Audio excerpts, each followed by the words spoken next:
Part 27, Who the Fuck Did I Marry? So here's where we are at, and here's what we can establish. Number one, I ran an initial background check on the social security number that was on our marriage license. Nothing came back. I subsequently applied for another job. In that job, I had to fill out a background packet. The background packet asked for my spouse's name, date of birth, and his social security number. The social security number on the background packet for the new job did not match the social security number that he gave me for our marriage license.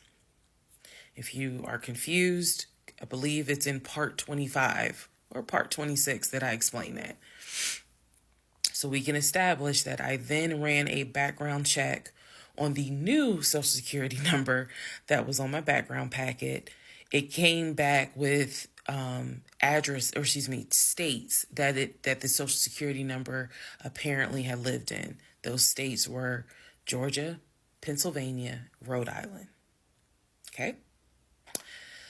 I decided, this is now around May 20th, I decided to do another background check. And I paid to do another background check. This time, I did it with a different company, and not only did it give me the not only did it give me the states, it gave me addresses, and it also gave me names of people who were like associated with Legion and that address. One of those names was his ex-wife. I've always known, he's always told me the name of the ex-wife, but now I see it when I ran his background. I did a search for her on social media. She was not there. So the address that it showed that she was associated with him, because remember, his story is we got married in San Diego, we lived in San Diego, we divorced in San Diego. Men lie, women lie. The U.S. federal government, with your social security number, does not. So he's saying he was always in California. His social security number never showed that he was in California, according to the background check. It did show that he had lived in Georgia at an address associated with the ex-wife. So tried to find the ex-wife, could not find her on social media. So I looked in the metro counties to protect her identity. This, I am going to not divulge a lot on this part. I looked in the metro counties in the open record courts. So typically, you can look in like Superior Court or Magistrate Court or Probate Court. So I looked in open records for the different counties, metro Atlanta counties. Let me be clear, metro Atlanta counties.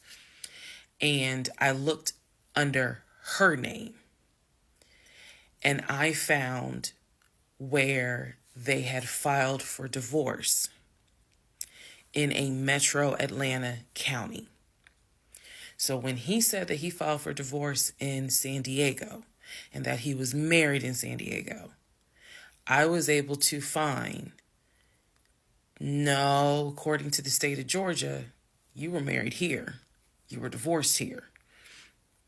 So I looked under her name, found a record for divorce, and it did show his name. So now I clearly see on my computer that there is a metro Atlanta County Court that has a divorce record in the state of Georgia between him and his ex-wife. So I did what any rational person would do, because this is still kind of COVID time. Well, not really. It had nothing to do with COVID. Let me take that back. Because of the parameters of the court, you can only do the open records request in person. I did what anybody would do. I told my boss I had to go. I grabbed my purse, grabbed my keys, and I drove to the court to do the open records request in person. The open records request was for the divorce documents. Go back in the series, and remember, I did a background on the ex-wife. I told you all exactly what was told to me. He met her in California. He married her in California. He divorced her in California because she cheated on him. He filed for divorce. She tried to get spousal support. It was going to be a little ugly. He was helping her with the kids. That was the story that was told to me.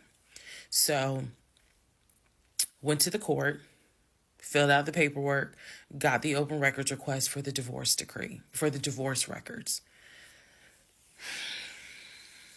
First thing I see, he didn't file, she did. Second thing I see, they didn't make it more than 6 months. I see the date of marriage. I see the date of dissolution. 6 months. Third thing I see, he was served in Metro Atlanta, which means that at the time of the divorce, he was living in Metro Atlanta. California was never mentioned. Fourth thing I see, he filed what is called a pauper affidavit. If you don't know what that is, I'm going to do my best to explain it real quick. Basically, he filed an affidavit with the court saying that he is so poor, he could not afford the fees to pay for a divorce. He couldn't afford a filing fee. He couldn't afford a service fee. That is what a pauper affidavit is for. All of this is in the divorce documents. She had filed. She said it was irreconcilable differences. She was not requesting any money whatsoever. And both of them had signed a pauper affidavit. He was served in Georgia at his previous employment.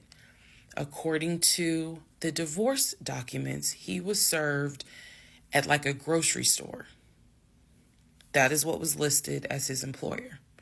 And it had a date of when he was served. So I see all of this in one day.